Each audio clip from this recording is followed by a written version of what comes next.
As dads, some days we feel like we have all the answers, and some days we feel like we don't have a clue. If that describes you, you're at the right place. This is the All Pro Dad Podcast. Hey, welcome to the All Pro Dad Podcast, where each week we take a look at just one question. We talk about what we've gotten wrong mostly, occasionally what we've gotten right, and we always talk about what the experts have to say, and we leave you with one simple but powerful pro move. I'm your host, Ted Lowe, and I'm joined today by my co-host, Mr. Bobby Lewis. Hey, man. How you doing? How you doing, Bobby? Good. Good to see you, bud. Hey, listen, today's a big deal, and I'm really glad you're here because you bring a lot to the table, Bobby. I mean, you are a dad of three, a very intentional dad of three. You do a lot of things here at Family First, from copywriting to marketing specialist, all the things. I feel like I'm three different dads sometimes too, because my kids are so spread out in age, and they're not 20 years apart, but we've got 13, so teenagers, that's their own thing. We got 9, so a little bit older elementary, and then we got 5, so kindergarten. So we're pretty spread out, and we have girl, boy, girl, so their interests are totally different. So, fatherhood is a journey. It's a roller coaster. I'm sure listeners and viewers feel the same way. So if you're in it, we're in it with you. Absolutely. And I think one question dads are always asking, which is our question of the week, is how am I ranking as a dad? Like, how am I doing? Grand scheme of thing, my kids are different, whatever that is, whatever you're going through, we're going, how am I ranking as a dad? And I would dare say, especially people that listen to a dad podcast, none of us want to just call it in. None of us want to be just good enough dads. And the reason that we do this podcast and the reason that we do All Pro Dad Play of the Day so much is because dads, your role with your kids, you can't overemphasize or exaggerate the importance of parents. And for this podcast as a dad, it's so important. Bobby, you've done some research on just how powerful and important it is for us to stay connected with our kids. Fatherhood impacts kids in so many ways. I mean, from the smallest little detail to like big life decisions. Who are you going to marry? Where are you going to go to college? Big stuff like that. But even like minute little things that happen on a regular Tuesday night at the dinner table matter when you're a dad, because your kids are, for one, always watching you, and they're always learning from you, whether you're doing good things or bad things. So dads being involved in kids' lives is huge. It's basically why we exist. All Pro Dad. We want dads to be at their best, not just skating by and not just pass fail, but like the best you can be. And here's a few things that dads provide for their kids. One, and this is huge, I know you'll love this, you're writing a book about it right now, emotional well-being. And this is some research that we have available on allprodad.com. Engaged fathers significantly contribute to their child's emotional health. A study was published recently in Child Development, and it found that active father involvement in early childhood reduces behavior issues and fosters emotional resilience. Dads who are involved in their kids' lives, the kids act out less. They feel more trusting. They feel more capable. It's incredible how much more comfortable kids are in their own skin just when dad's around, which is an awesome thing. Another thing that happens with kids when dads are involved, better academic performance. This is something we've talked to Jason Hood about quite a bit. He's in charge of our All Pro Dad chapter program here. Dads who take just a little bit of interest in kids' education, grades skyrocket on average. For one, it's because the kids know dad cares. The dad's there to support them. It's just staggering how much better kids do when they have an engaged dad, when they're talking about the classroom. Helps with problem solving skills, reading, comprehension, all that stuff. And then also social well-being. When dad is involved in kids' lives, kids have fewer behavioral issues. They tend not to run into problems with the law. They tend to make better decisions. They tend to run with better friend groups. Dads being involved in kids' lives is a big, big deal. And that's what we want to encourage you to do today. If you're watching or listening, how can we rank higher as a dad, do our best possible job as a parent? Bobby, it's so important. And again, this is why we do it's why we do what we do. This is that time of year. This is time for you to stop and take assessment a little bit and say, how am I doing as a dad? How am I ranking as a dad? We want to give you a few ways to do that. And this one's a little bit scary, but you know who knows the most is to check in with your kids. Yeah. They're honest. They listen, if you want honest answers, kids are the way, right? And so we've always asked our kids silly questions.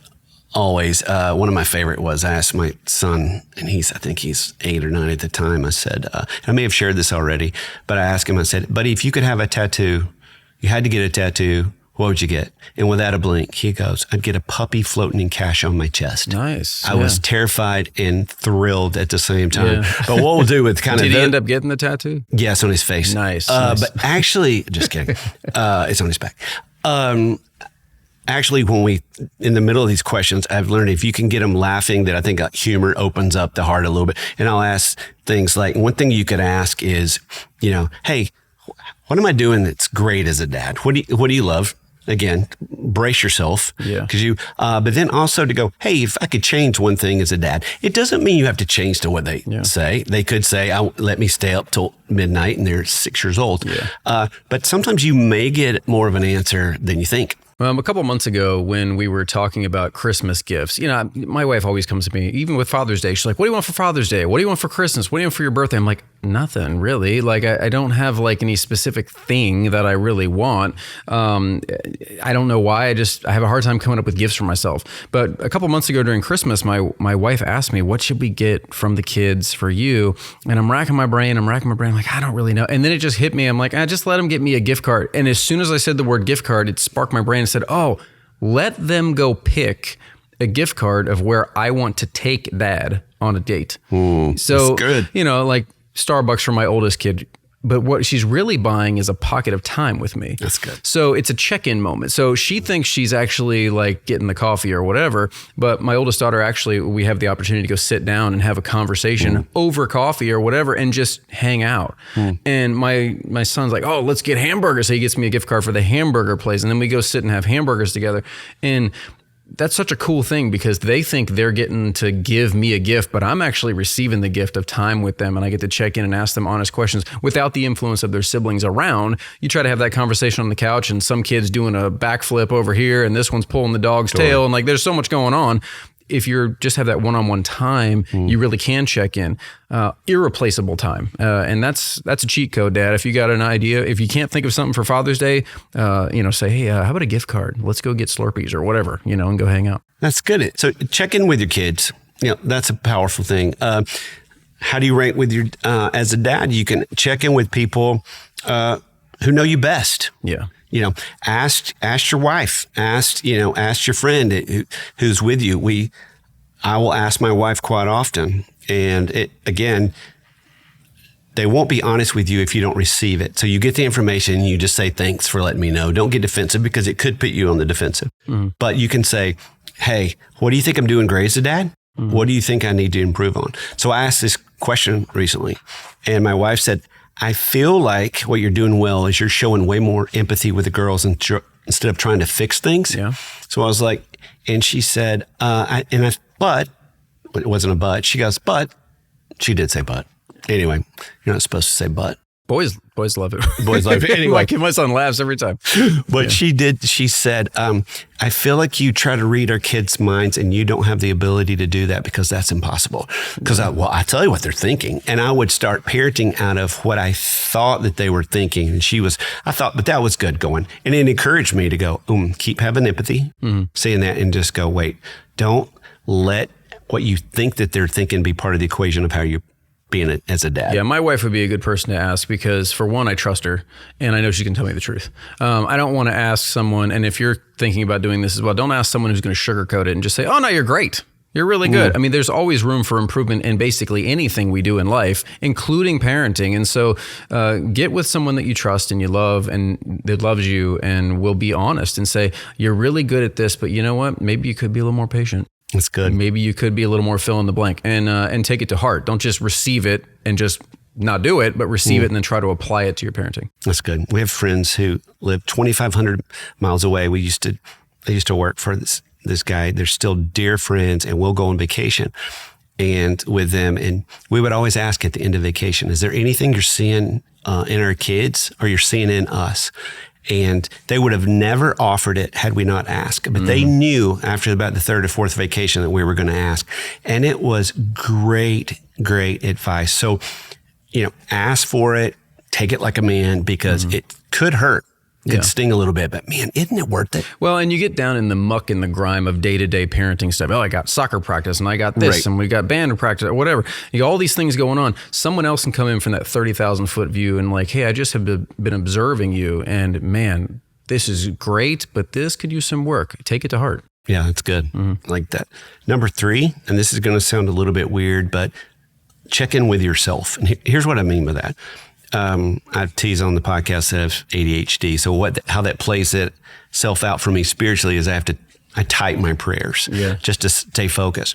And what I can do is I can track where I've been as a dad, or if I'm writing, here's where I'm struggling as a dad, or here's where I'm struggling with this specific kid. And so, for example, I just was reading back through my journal. It's going, hey, you always win when you pause.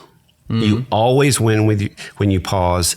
I mean, and there's never been a time, and maybe I've said this on the podcast before, but I've never had a moment as a dad or a husband where I regretted that I paused. And so that's one of the things that I got through tracking. So kind of, track yourself, through prayers, through journaling, or whatever that is, and kind of go back. And because I think we can get reflective, and it's, for our dads of faith to say, God, what are you seeing? Which direction do you think I need to go? Where do I need to have more patience?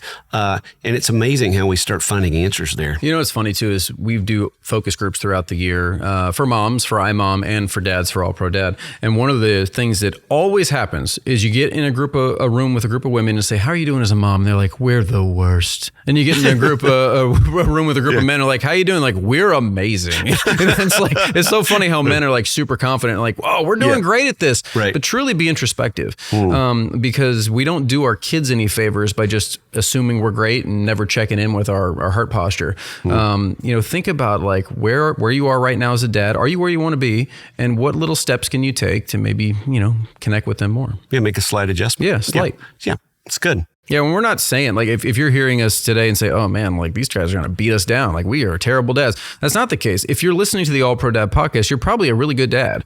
But it doesn't mean that you're a perfect dad. And we're trying to be all pro as best we can in every area of life. So I think this is supposed to be more of an encouragement than a bashing. So please don't hear it as that. We want everyone to be the best. 100%. It's just constantly asking the question, because our kids are changing. We're changing. Life is changing. And so it makes sense that we're saying, hey, are we still running as smoothly as we need to, or doing those things? Yeah. No bashing. No. Just encouragement. Yeah. Absolutely. Number 4, and this may sound a little bit weird, but check in with coaches and teachers. And what I mean by that is sometimes when we talk with coaches and teachers and we say, hey, what have you found with Teddy, my daughter, that encourages her the best? Or what have you found, when our daughter was having a tough time with discipline at school, but some things had changed, and we said, what changed? And she said, I've learned with her, if I ask her questions instead of telling her what to do, she does better, which that's just a great principle anyway, right? So they have to process and make their own decisions. So that was something we actually brought home as parents to say, let's let her discover and find her own way. Yeah. Well, your kids are with their teachers a lot of time. Absolutely. 8 hours a day, potentially, depending on where you're going to school or what grade they're in. Your teachers spend a lot of time with your kids, and they see a different side of them potentially than you do. They're really good resources. And coaches too. Yeah, absolutely. They can youth group leaders, all those sort of folks that are extracurricular outside of your home. Check in with them and get to know them by name, and don't be afraid to call them, because if they have their child's best interest in heart the way that you do, it should be a really good conversation. Yeah, and we've talked a lot on the podcast about having other kids, other people that are invested into our kids. And we're parenting as a village, and we're asking questions. These folks know things, and especially as they become teenagers and they become less verbal with you and more with somebody else, it's powerful to talk to them. Well, trust is your teachers want dads involved.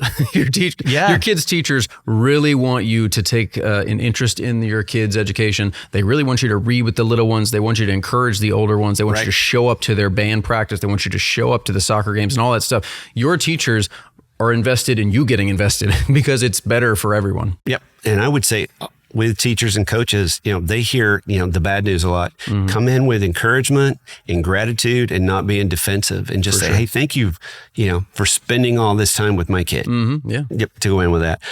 Finally, number 5 is sometimes check in with a pro. You're a big advocate of this. I'm huge. We have no shame in the counseling game in our house. We've had to do it. We continue to do it.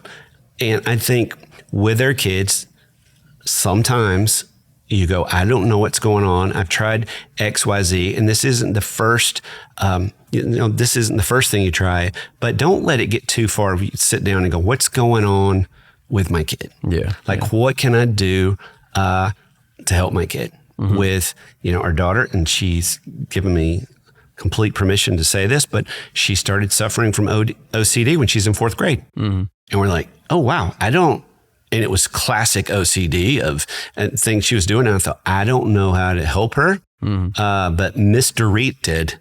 And we would say, what would Dorit say to do? And so it's this person outside that they just know some things that we don't know. And there's no shame in that. It's no different than listening to this podcast. It's no different than us doing research, trying to help ourselves and other dads. Yeah, it is. And, if you're a dad who loves your child and you want to see them succeed in every area of life, I don't hear dads hesitating to hire a pitching coach.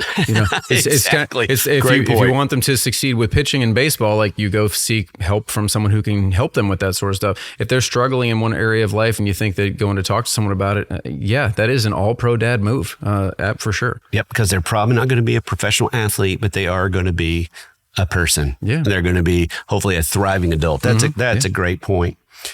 Well, with that, Bobby, I think it's about that time. Pro move? Pro move. Let's do it. Our pro move of this episode is to go check out the show notes and choose one of those 5 check-ins to see how you're doing as a dad, whether that's checking in with yourself, checking in with your spouse, a coach, with a pro, whatever that is for you, but just to check in and get a gauge of where you are. It's great. You'll learn something. It'll be great for your kids. Bobby, this is good. I like hanging out on the couch. This is kind of cool. It is. I'm going to take my shoes off soon and kick up my feet and see how that goes. I absolutely think we should. I don't think the rest of the team would want us to do that. Yeah, you can wait. You can wait. That's a very, very large shoe. Sorry about that. There could be potentially a lot of aroma there. Yeah, but we'll leave it on. So thank you for that. And thank you for joining us today. Hey, if you could you go onto your favorite podcast platform and give us a rating and review? It helps people to find us. And if you want more information, more ways to stay on top of your game as a dad, go to allprodad.com, or we actually have our LinkedIn profiles in the show notes. But we want to say thank you for joining us. We know you and your kids will be glad that you did. Thanks for listening to the All Pro Dad podcast. All Pro Dad is the fatherhood program of the nonprofit Family First. Along with our motherhood program, iMom, we exist to help you love your family well. Subscribe to our daily email, the All Pro Dad Play of the Day, by going to allprodad.com/subscribe and get daily powerful and practical fatherhood tips in your inbox. The All Pro Dad podcast is hosted by me, Ted Lowe, produced by Bobby Lewis.